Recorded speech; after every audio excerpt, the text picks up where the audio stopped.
What's up, everybody? So, jumping into chapter 7, and let's just get started. Last time we talked about what the chapter is. It's all about quadratics, quadratic equations. So this whole chapter is solving quadratic equations, and there's a number of techniques to be able to do that. I really think like one of the best ways to do it is factoring. Right, so just to kind of, I'll list all the ways that we could solve quadratics every time as we talk about them, add new ones. But you should definitely be familiar with standard form for quadratics, which is ax squared plus bx plus c equals 0. So basically what this is just something multiplied by x squared plus something multiplied by x plus something all equal to 0. It's a second degree trinomial written in descending order on one side, 0 on the other side. That's standard form. That's what a quadratic equation is. Every quadratic looks like that or can be made to look like that. So, just for example, if you had something like x squared plus 8x plus 15 equals 0. That's a quadratic equation. A really, good habit to get into when you're solving quadratics is to, first of all, put them in standard form immediately if it's not. Once it's in standard form, identify A, B, and C. So in this case, A is the thing being multiplied by x squared, so in this case it's a 1. B is the thing being multiplied by x, which in this case is 8. And then C is just the number with no variable on it, which in this case is 15. So signs do matter, right? If this had been x squared minus 8x plus 15, then B would be negative 8 here. Another point to make, too, is that if this is not 0 on one side, then it's not in standard form, and therefore you do not know what A, B, and C are yet. So it has to look exactly like this in order for you to identify A, B, and C. Right, cool. So we'll use A, B, and C in the other solution strategies, but for factoring, we talked about this in chapter 4. You can use factoring to solve quadratics. So in this case, this quadratic can be solved by just factoring the second degree trinomial that's here on this side and then applying, so it's minus 8x plus 15, you get 5 and 3, which is a minus 5 minus 3. X minus 3. Good. Now you can apply this logic, that something times something equals 0 means that one of those things must be 0. So you get two answers once you solve these two resulting equations. X is equal to 5 or X is equal to 3. Always be expecting two answers to quadratics. Great. Yeah, so like we talked about last time, the problem is that there are quadratics that cannot be factored, right? So let me just change this slightly to say, like 7.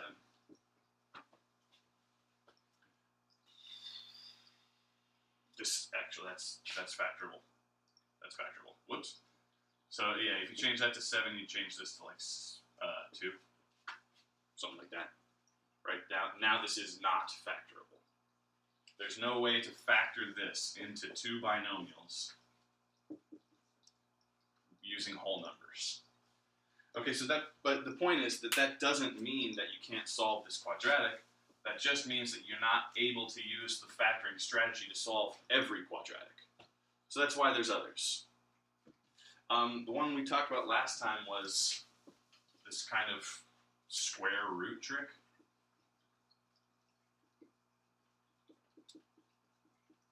So I say trick because there's a special condition that must be met to use the square root. So let me pull this one back up. X squared minus 8x plus 15 equals 0.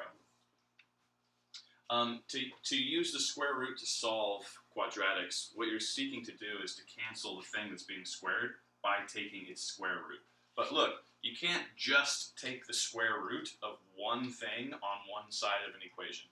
That's completely illegal. If you're going to do something to an equation, you have to do the same exact thing to everything on both sides. Right? So like if you wanted to take the square root here, you could do that. You would just have to go the square root of all this equals the square root of 0. So that's legal. The problem with that is it just doesn't really do you any good because these plus and minus signs under a square root won't So here's something that you cannot do. This is not a property of radicals. You can't split up things that are subtracted and added into individual square roots, subtracted and added.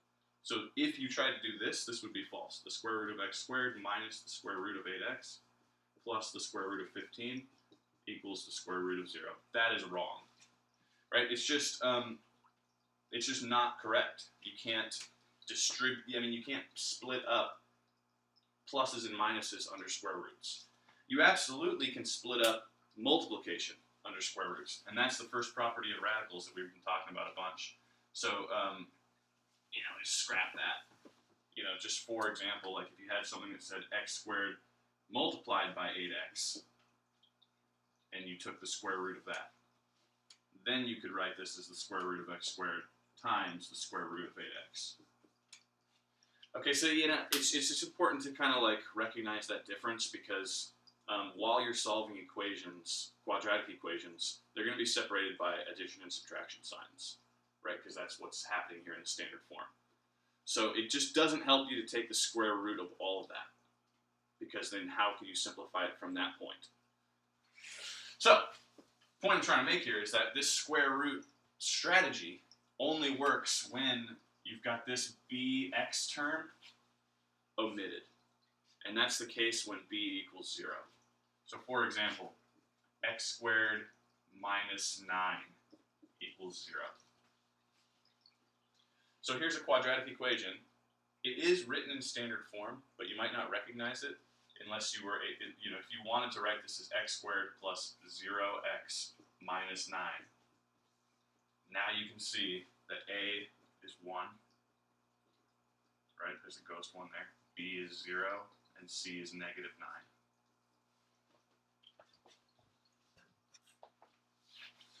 9. So B is in fact missing here.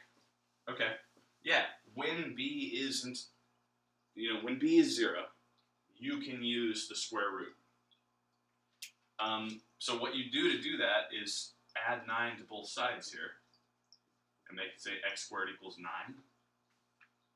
So see, you have something squared all alone on one side of an equation. When you have something squared all by itself, hitting it with the square root will work. Now you have to do that on both sides. And then you have to remember that when you take the square root of something being squared, it's actually the absolute value, which means you need to pay attention to both the positive and the negative versions. Right, so x is plus or minus 3. 2 answers. I'm writing it in the shortened combined line format, but that is in fact 2 different things, x equals 3 or x equals negative 3. Great. So yeah, it's a really handy kind of like thing to remember. So I'll just put a star next to it because it also can't be applied universally. You can only apply that when B is gone, right? So, but that happens a lot. So let me have you try one. Oh, by the way, I wanted to mention again too that just this quadratic, x squared minus 9 equals 0, is also a difference of squares. So you could have factored this, x minus 3, x plus 3, right? That would have been an alternative valid strategy to solving this quadratic. So let me have you try something like this. Say x squared equals, now let's say x squared plus 12 equals 0. So solve that quadratic. Pause the video if you want to give it a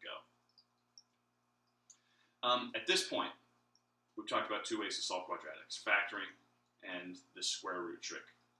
So, I would be on the lookout for factoring probably first. That's the first thing that's on my mind when I'm solving quadratics is like, can I factor it? But if it's either going to take too long or you get a clue on another strategy to use before, then I would just go with that. So, B is missing, so I would just go with the square root thing immediately on this. So minus 12 from both sides. What that does is it gives you something squared by itself. When you have something squared by itself in an equation, you can just bada bing, bada boom with the square root. Got to do that on both sides, obviously. So you say x equals the positive or negative square root of negative 12. So again, I am taking into account both positive and negative versions because I took the square root of something squared, which is the absolute value, so you have to take into account both the positive and the negative versions. At this point, so that's the answer, but the answer can be simplified. So you should always represent your answer in the most simplified form. It's a negative under a square root, so that comes out as I. So look, I'm going to write this out twice, just to be very clear here. So x is the square root of minus 12, or x is the negative square root of minus 12. So you should simplify both of these. If you take the square root of minus 12 and simplify it, it can be written as negative 1 times 4 times 3. Negative 1 comes out as I, 4 comes out as 2, and 3 gets left behind. So this is 2I root 3. You can do the same thing with the negative square root of negative 12. You'll just get a negative on the outside here. Right, so that's how you should represent your answer. There are two answers here. One is 2I square root of 3. The other is negative 2I square root of 3. Great. Cool. All right, so one thing I also want to mention with this is just something has to be squared, right? So I really try to encourage people to see x as just an empty vessel rather than a number, because you can fill a placeholder with a more complicated expression. Here's what I mean. So you could have something that looks like this, for instance. Say x plus 2 squared equals 4. So this is an equation. It is, in fact, a quadratic equation, and you would be able to see that if you wanted to put this in standard form. You could take x plus 2 squared and write it as x plus 2 times x plus 2, and then FOIL that, and you'd get x squared plus 2x, which is 4x. 2 times 2 is 4. And then you can minus 4 from both sides here, and write this as x squared plus 4x equals 0. And now that it's written like that, you can say, all right, well, a is 1, b is 4, and c in this case is 0. So I just wanted to show you that it is possible to put this in standard form and then to identify a, b, and c. But, here at the beginning, what you have is something squared alone on one side of an equation, right? It doesn't matter what the something is. It's just you have a thing being squared alone. And when that's the case, you can always do this. Boom. Hit that with the square root, cancels the square. You also have to do it on the other side, right? So this was x minus 2. So it cancels the square, and on this side you get x minus 2, and on this side you get plus or minus 2. Right, this is really easy to forget. When you take the square root of something squared, you have to take into account both the positive and the negative versions. So you could have, if you wanted to, take your time with this and write, well, when you take the square root of x minus 2 squared, you get the absolute value of x minus 2. And when you take the square root of 4, you get 2. Now, the absolute value of x minus 2 equals 2 means that x minus 2 equals 2, or x minus 2 equals negative 2. Right? A lot of times, people skip that logic, I think, and just go straight to this. X minus 2 equals plus or minus 2.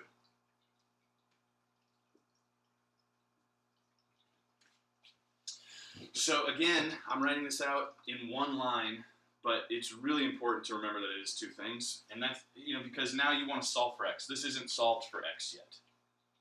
So here's something that people do a lot too, is they just do like this. And you write x equals plus or minus 2 plus 2. which is very confusing. And actually, I don't even want to box this because you should not leave that like that. I mean, this is two things, and you should just finish it up. This says x is plus 2, which is 4, or x is minus 2 plus 2, which is 0. Right, so to leave it like this is just kind of like, hey, you got some more work that could be done there. Keep simplifying. So for me, when you're dealing with numbers like this, I would write it explicitly out twice to avoid that. So I would say x minus 2 equals 2, or x minus 2 equals negative 2, and then I would just solve both of these. Right, add 2 to both sides, so you get 4. Add 2 to both sides, so you get 0. However you got to think about it, but it's just a really common error to either miss one of the answers, or forget to add in both the positive and the negatives, or not combine them when they can be combined, things like that. So you just have to practice. Great. So just backing this up, I just want to back this all the way up to the original statement, which was x minus 2 squared equals 4. And we found that x can either be 4 or 0. So you should check that. Check to make sure that when you put in x equals 4, does that make a true statement? 4 minus 2 is 2. 2 squared is 4. So 4 works. Excellent. Pop in 0, see if it works. 0 minus 2 is negative 2. Negative 2 squared is positive 4. So 0 works as well. Always two answers to quadratics. Found them both. Done and done. Cool. All right, great. Let me have you try one like that. So do like x plus 3 squared minus 8. Now let's say 1 equals 0. So give that a try. Solve this equation. If you didn't know that it was a quadratic, I mean, it's you'll probably be able to after a while tell when things are quadratics. All right, this is something being squared. When you FOIL that, you'll get an x squared. So if the highest power of x is 2, it's a quadratic equation. Regardless of that, when you have something in this form, I would use the square root trick. Right? Again, I just want to point out again that it is possible to put this in standard form. It's just a lot of work, and there's really not a lot of benefit to doing that because you could just use the square root trick, and it's much faster. It's cleaner logic, in my opinion. But there's always multiple ways to solve these equations. You don't have to choose any strategy a lot of times. You have kind of a list of strategies that you can apply. In this case, I would use this one. So what I would do is add 1 to both sides, which produces something squared alone on one side. When you have something squared alone on one side, you can go bada bing, bada boom. Got to do it to both.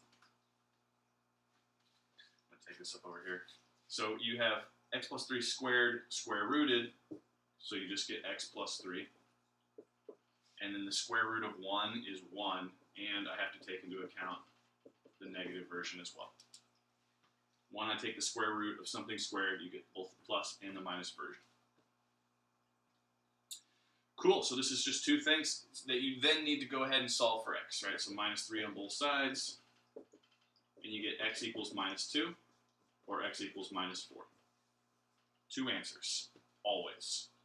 Found them both. You should check them both in your original, make sure that they work, and then that's a complete solution. If you do that every time, that is a really good habit, I think, to get into with solving any type of equation, really. Awesome. All right, one more of these to show you kind of the next level of complexity. Say you have x minus 1 squared plus 8 equals 0. So it looks really similar. It's just kind of like this is a format that you are probably going to start to get used to. So in this case, you got the chance to use the square root trick. So what I would do is -8 on both sides, which gives you something squared alone on one side. So you hit it with the square root. But you have to hit the other side with the square root as well. This produces x minus 1 equals the square root of -8, or x minus 1 equals the negative square root of -8. The square root of -8 can be simplified. The negative square root of -8 can be simplified. So square root of -8 can be written as the square root of -1 times 4 times 2. The -1 comes out as I, the 4 comes out as 2, and then the 2 remains. So the square root of -8 is 2I root 2. So really you should write,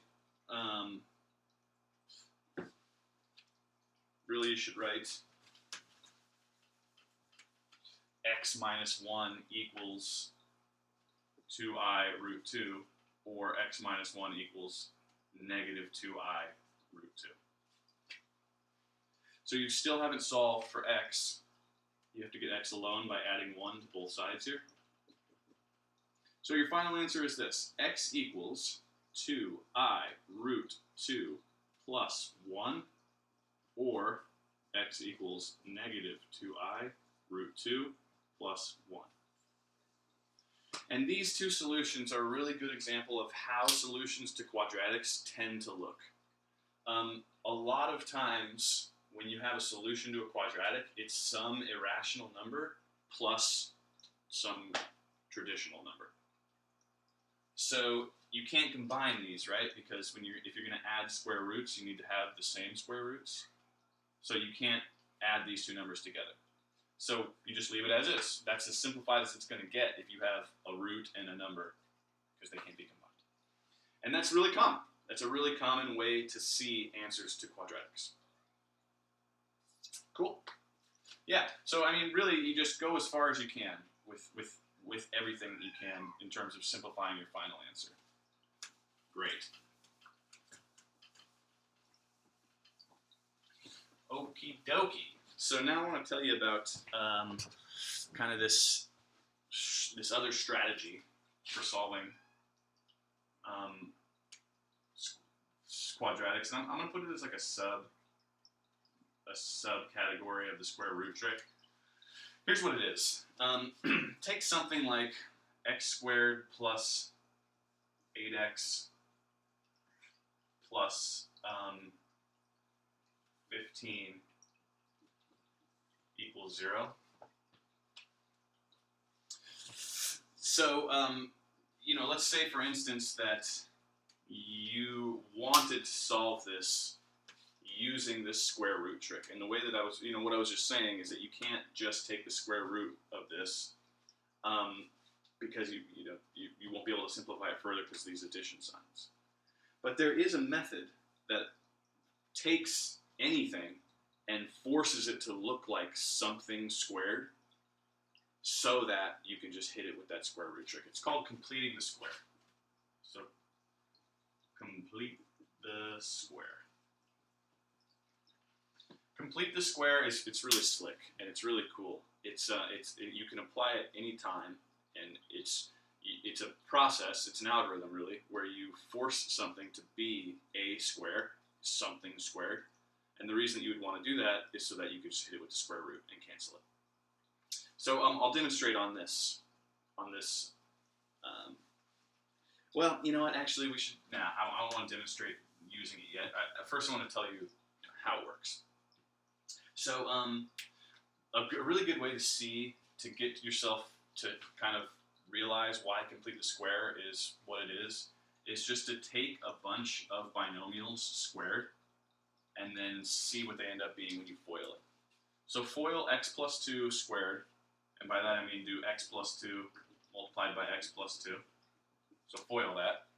Do x minus 3 squared, do x plus 3 squared, x minus 10 squared. Just, do a bunch of binomials squared and see what ends up happening. All right, if you do x plus 2 squared, you get x squared plus 4x plus 4. If you do x minus 3 squared, you'll get x squared minus 6x plus 9. If you do x plus 3 squared, you get x squared plus 6x plus 9. X minus 10 squared will be x squared minus 20x plus 100. So if you do this enough times, you'll see there's a really clear pattern. And what it is anytime you have x plus question mark squared, and put any number there, the result will be x squared plus double that question mark x plus that question mark squared. So what I mean here is go back and look at all of these. When you do x plus 2 squared, your result is x squared double 2, which is 4, and then 2 squared, which is also 4. X minus 3, double minus 3 is minus 6, minus 3 squared is positive 9. X plus 3, you double 3, you get positive 6. If you square 3, you get positive 9. Negative 10, if you double it, you get negative 20. Negative 10, if you square it, you get positive 100. So that's always the case. That's just how it is always going to work if you have a binomial squared. So what complete the square does is it kind of takes advantage of that. It takes advantage of knowing that to work backwards. So for example, let's say that you had x squared plus, let's say 8x. Let's say that you just had x squared and 8x, and that somebody asked you, can you fill in a third number so that the result is something perfectly squared? Kind of a weird, maybe worded question, but the goal is come up with a number that you can put here so that the resulting now trinomial will factor perfectly into something squared. So what you do is you just kind of reverse this, right? When you have something squared, the middle term is always going to be double what you want there, and the third term will always be squared what you want there. So if you have the middle term here, you can divide it by 2 to know what this is. Then to figure out what this is, you square that. So look, here it is, this in the way that it's usually written. You take b divided by 2, and you square that. That's how you find the third thing. So b in this case is 8. 8 divided by 2 is 4, and 4 squared is 16. Now, x squared plus 8x plus 16 will factor into x plus 4 times x plus 4, which is x plus 4 squared. That's called completing the square, right? Here's what completing the square is. Completing the square is taking two terms, giving it a third term so that it factors perfectly into a perfect square. That's what it is. So here, let me have you just try. So what we're doing is we're just practicing this on expressions, and then I'll show you how to apply complete the square into solving equations here in a sec. And that's what it really comes in handy. So how about take x squared minus 12x and complete the square on that. So when you hear somebody say complete the square, you will be completing the square on two terms, an x squared term and an x term. And then you give it the third constant term so that the resulting second degree trinomial will factor perfectly into something squared. Let me just kind of like, say a couple things. Like I could, if I wanted to, put a 1 here. I'm just randomly like put something there. And now I do have a trinomial, this is a quadratic trinomial, but this won't factor. So that's not what I'm looking for, right? I'm looking for whatever you have to put here so that it factors perfectly. And that's always possible by just running this. Identify b, which in this case is minus 12. Split that in half, which would be minus 6, and then square that. So negative 12 divided by 2 is minus 6. Minus 6 times minus 6 is positive 36. Once you complete the square, you don't really have to mess around with trying to factor this. I mean, you can if you want to, but the structure is always the same. Whenever you found half of this, that's this number. You know, so when you took negative 12 divided by 2 and you got minus 6, that's what goes here. X minus 6 squared. So you should do a bunch of these to kind of get used to the process. This is completing the square and kind of feel how, you know, it works and with the logic and, you know, making sure all the numbers go where they need to and all that. Let me give you one more to try here before we move on. Take, say, x squared plus 7x and complete the square. So again, you'll always complete the square on two terms. You take the first two terms of a quadratic and you add in, or you add in the third. That makes it a perfectly factorable trinomial. So it's always this. You just always take b, divide it by 2, and then square that. 7 divided by 2 squared is 49 over 4. Add that in. Plus 49 over 4. The point of that is to have a trinomial that can then be factored. And then what number goes here is just whatever you took half of. So it's 7 divided by 2 squared. So these two things are exactly the same. This is the factored version. Great. All right, that's complete the square. So how then do you use complete the square to solve equations? That's where it gets pretty slick. So let me pull this back up. So now we're moving on to, this is an equation now. Now it's a quadratic equation. And quadratic equations will have two answers. There's a lot of ways to solve quadratic equations. This one, in fact, is factorable. You could factor that. I mean, we've done this a bunch now, the same exact one.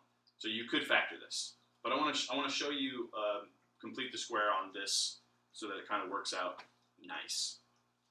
So here's what you do. If you want to use complete the square to solve a quadratic, you need to complete the square on the first two terms. So if you already have the third term, just get it out of here, right? So minus 15 on both sides. And write x squared plus 8x equals minus 15. And notice that I left a huge spot here. That's because I'm going to complete the square on these two. So complete the square. Half of 8 is 4. 4 squared is 16. So look at this. Here's a really kind of important difference now if you're using complete the square to solve an equation.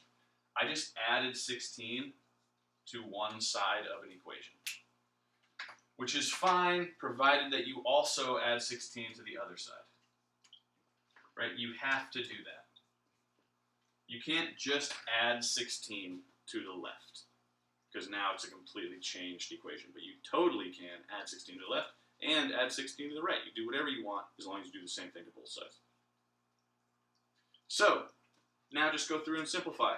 This is a completed square, which means it can be written in factored form. X plus half of 8 squared.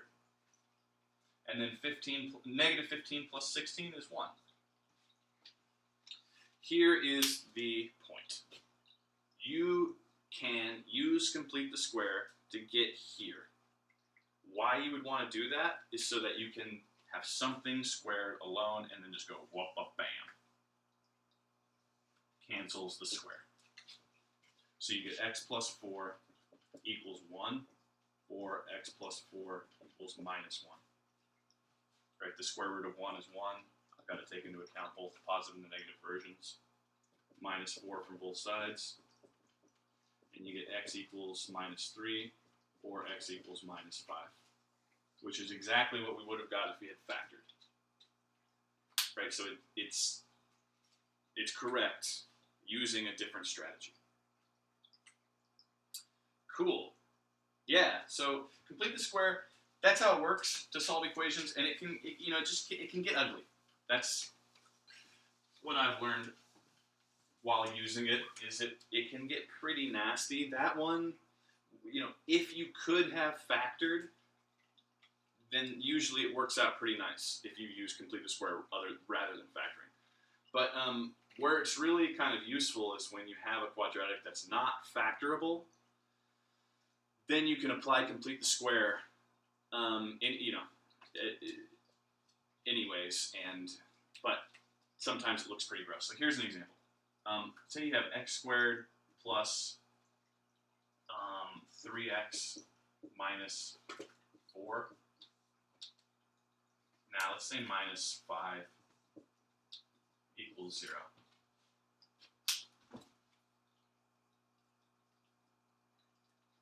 Right, so here's a quadratic equation. It's written in standard form. This quadratic cannot be factored using whole numbers. So you're going to have to do something other than factoring to solve it. There's going to be another strategy coming up here that's like the Excalibur for quadratics. It's just like, it's always going to work. You do this every time. It's the best, but if you were told to use complete the square, or if you wanted to practice it, you could totally do that. So here's what you would do. When you use complete the square, you complete the square on 2 terms.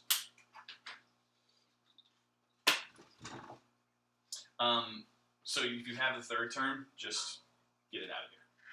Okay. Add 5 to both sides.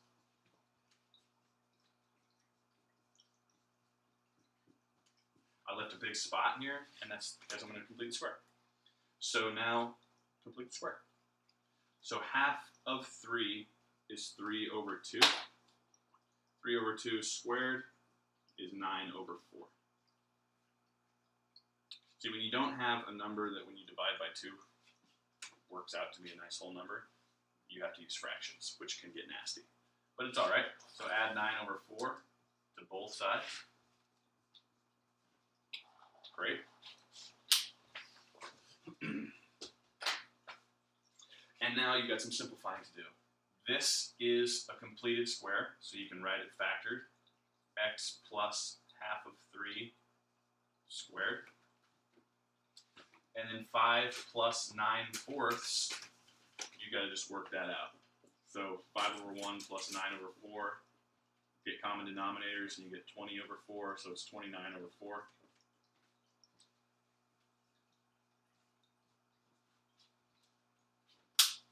Cool. The whole point of that was to get to this point, to have something squared on one side alone, so that you can just hit it with the square root. Shaboom. Hit both sides with the square root.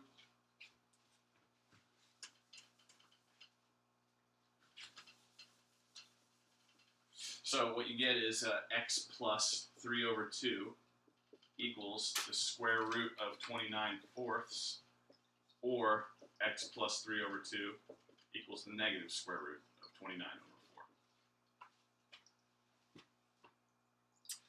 Still have to simplify the square root of 29 over 4, simplify the negative square root of 29 over 4, and go through and solve these for x. So the square root of a fraction is a square root of the top and the square root of the bottom. So that's the first thing I would do. Just write it like that.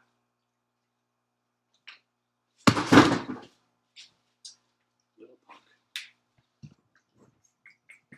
Get out of here! Cat's a menace. Square root of 29 can't be simplified because 29 is a prime number.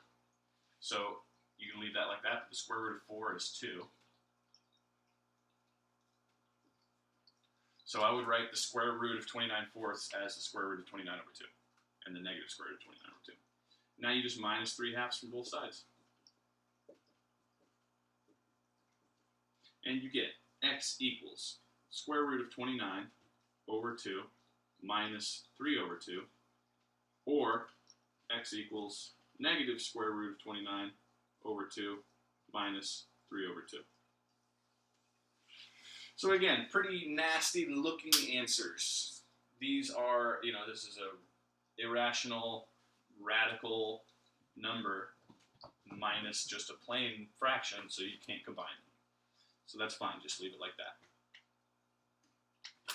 By the way, you would probably see people write this using shorthand notation, so I would expect probably to see this answer like in a textbook written as x equals minus 3/2 plus or minus the square root of 29/2. So, the plus or minus 29/2 can be written all in one kind of succinct line like that. And so sometimes that's nice to not have to write everything out twice. Great. Yeah, so that's complete the square. And I think it's a pretty slick strategy. The only con with complete the square for me is that I just haven't had to use it that much because the next technique is so universally applicable that you just don't need to call upon complete the square very often or ever. I have used complete the square in other contexts, so it's too bad we can't get to chapter 9 because all the time we missed this semester, but if anybody takes college algebra, you will talk about the topics in chapter 9, and in that you have to complete the square comes back, and it's really useful. So actually there's a way we can apply it here later in the end of chapter 7 too, which is pretty useful. So I'll show you that. But other than that, I think the next strategy for quadratics is just, like I said, it's Excalibur. It's just like, here it is. This is all you need, basically. It's called the quadratic formula.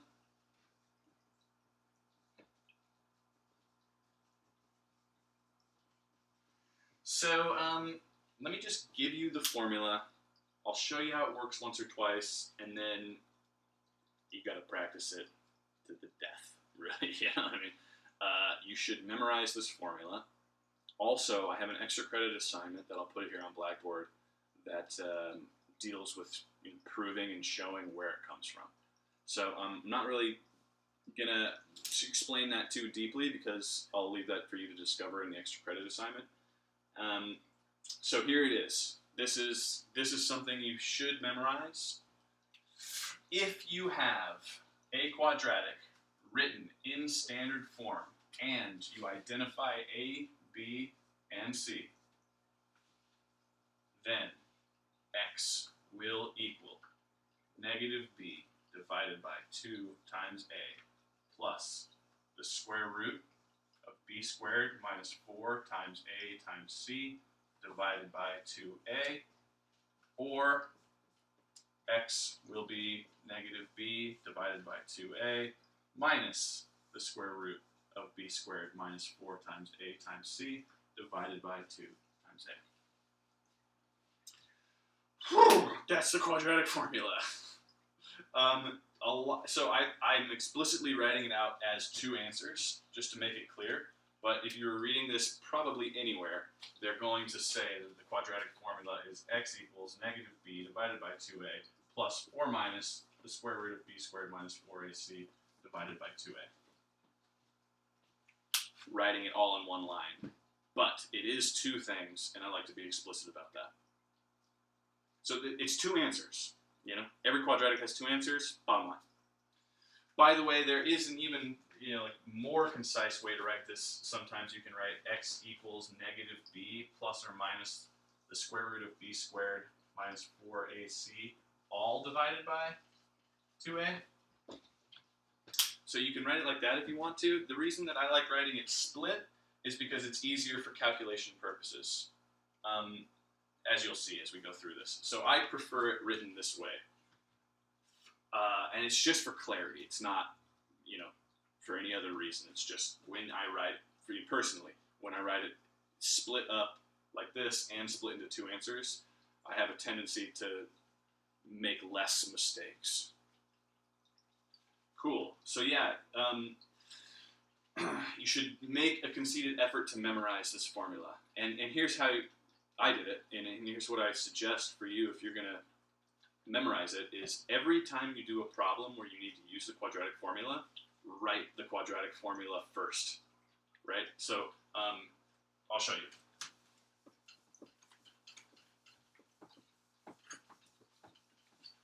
So let's just do this one again. X squared plus 8x plus 15 equals 0. We've already seen that this one, the answers are x equals minus 5 or x equals minus 3. And you can use factoring to show that, or you could use complete the square to show that. And now I'm going to use quadratic formula to show that. So here's how it works. If you want to use the quadratic formula, you absolutely have to have it written in standard form, and then you have to identify A, B, and C. So that's the first thing I do. It is written in standard form. So A is 1, B is 8, and C is 15. Now, write the quadratic formula, like just the statement of it. So x equals negative b divided by 2a plus, I'm going to do plus or minus, just all in one line, b squared minus 4ac divided by 2a. That's my advice for you to do if, well, I mean, if you want to memorize this, which you should. It's so useful that you should have it memorized, you know, so that you can just bust it out when you need to solve a quadratic. So yeah, write it out first. Now you just plug and play, really. So just pop in everything that you know.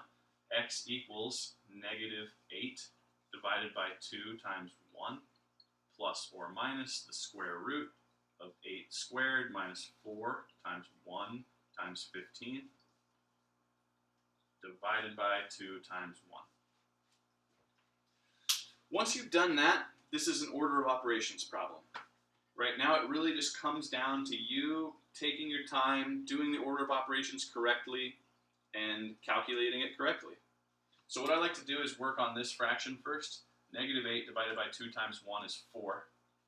Right? So I'll just take your time on this is what I would do so that you can really avoid mistakes. 2 times 1 I can write as 2. 8 squared is 64. 4 times 1 times 15, I'm going to need a calculator for that. Oh, no, I can do that, 60. So you get 64 minus 60.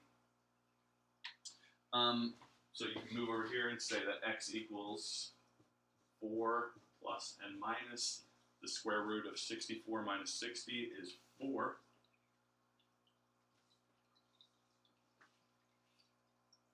So at some point, you should bust this up into two things, right? The square, I mean, you can go even further here. It's x equals 4 plus or minus the square root of 4 is 2, and 2 over 2 is 1. So what I'm saying is at some point you're going to have to bust this into two things so you can evaluate it. What this says is that x is 4 plus 1 or x is 4 minus 1. So x equals 5 or x equals 3. I said minus 5 minus 3 up there, but yeah, it is plus 5 plus 3 for this one. Great. Right, so that's how it works, and it's just super slick. You know, it's just a really universally applicable way to solve. Every quadratic is solvable using the quadratic formula. Every single one. There's never any reason for you to do anything else, honestly, other than just kind of like algebraic practice. For practical purposes, the quadratic does everything, you know? So, and normally computers do it, you know? So if anybody really needs to solve a quadratic, you just program the quadratic formula into your computer and just go, does it at light speed. So, yeah. But working it out by hand like this is just excellent practice, algebraically speaking. Like, this is going to make you really good at algebra by being forced to do it and memorize it and, you know, work it out by hand every time. It's going to make you a lot better at algebra. Character building. Yes. Yeah. So, anyways, let's give another a try. One thing I do want to mention here is that the answer to that quadratic we just solved was just two whole numbers, 5 and 3. That's not the case a lot. If that is the case, that means that you could have factored it. So just pretty much every time when you're solving a quadratic, the answer is going to be pretty nasty in that you're going to have that square root. You can't do anything with it. Maybe you can simplify it a bit. So, that's what you should expect, are some pretty gross answers. Let me get one that's good here. Let's say...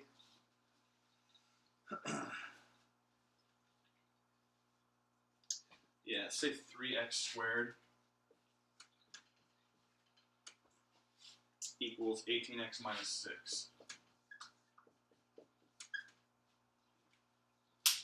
3x squared equals 18x minus 6. Yeah, so use the quadratic formula to solve this one. Right? At some point, it's going to be just like, solve the quadratic. Do whatever you want to do. And you can apply any one of these methods. But, in this section, which is section 7.2, it's going to probably say explicitly, use the quadratic formula for this one. So if you're going to use the quadratic formula, the very first thing you got to do is make sure that it looks exactly like this, so that you can identify A, B, and C correctly. So put it in standard form. Minus 18x from both sides, add 6 to both sides. And make it say 3x squared minus 18x plus 6 equals 0. Now, identify A, B, and C. A in this case is 3. B in this case is negative 18. And C in this case is 6. Once you've identified A, B, and C, I would write the quadratic formula out from memory in an effort to just repeatedly do that so you can get it locked into your mind. So now I write the quadratic formula. X equals negative b divided by 2a plus or minus the square root b squared minus 4ac divided by 2a. Which, by the way, if you're going to do this, make sure that it's right, too, because if you accidentally make a mistake here and you just keep hitting that with repetition, it's going to do a lot of damage. Just for example, like if you accidentally forget that negative sign there, and then you just kind of like keep making that mistake, it's hard to correct. So, while you're starting this, try to write it from memory and then look and see if it's right. And then I would do that every time, make sure it's correct before you move forward. Great, now you just plug in everything, right? So x equals negative 18.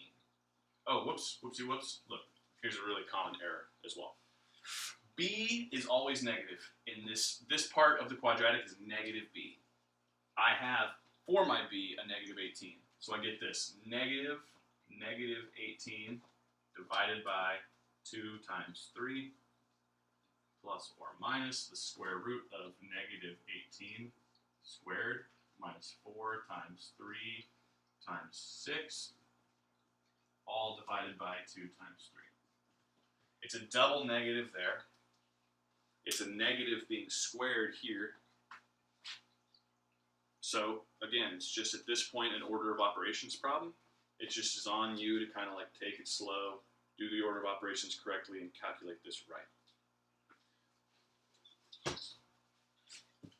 So let's do that. I like to work on the first fraction first. Negative 18 is positive 18. 2 times 3 is 6. Plus or minus the square root. 18 squared. I do not know what that is offhand. Negative 18 times negative 18 is positive 324. Minus 4 times positive 3 times positive 6 is 12 times 6, which is 72. Divided by 2 times 3, which is 6. So that means that x equals 18 divided by 6, which is 3, plus or minus the square root of 324 minus 72. 324 minus 72 is 252 divided by 6. So here's a really common situation you'll find yourself in when you're solving quadratics, is you've done all the simplification, all the combining, and you're left with a fraction that involves a radical up here. So you need to always see if that can be simplified. So don't stop here. Simplify this radical if that's available, and it is here. So what you should do is run your list of perfect squares to see what goes into 252. I think it's 36, so 252 divided by 36 is 7. Okay, so you get 36 times 7 is 252. And now this 36 comes out as a 6. So you get x equals, well, all this equals 3 plus or minus 6 root 7 over 6. And then these 6's cancel. So your final answer here is x equals 3 plus or minus the square root of 7. And in this case, it's totally fine to leave it as this one line. I mean, so this is two answers. X is 3 plus the square root of 7, or x is 3 minus the square root of 7. But since you can't combine 3 and the square root of 7 with either addition or subtraction, it's cool to just leave it like that in one line. So that's two answers again, which means that the x you can check this. Let me just back this up, because this can get really, really hairy. So here's our two answers, and here was the original quadratic. 3x squared equals 18x minus 6.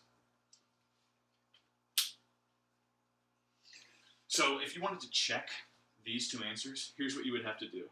3 multiplied by 3 plus the square root of 7 squared, is that equal to 18 multiplied by 3 plus the square root of 7 minus 6?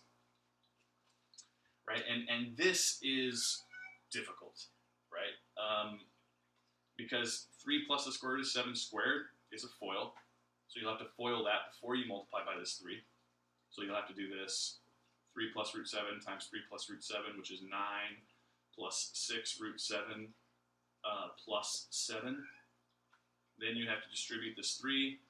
Over here you'd have to distribute the 18. So anyways, it gets a little bit gross to be able to check this. But you totally could. And maybe you should, just on a few of these, just to kind of, see how nasty it is. I'm not going to be expecting people to check their answers when you have gross, irrational numbers like that. It's just kind of hard, and it's really easy to mess up. So you should focus on making sure that you are evaluating the quadratic formula correctly and checking your work, checking that the answer is correct in MyMathLab, which it tells you, so you'll know if you get it right or wrong. Cool. All right. Well, we'll call it there. I'll put a bunch of these to practice on the homework and pick up from there next week. All right. See ya.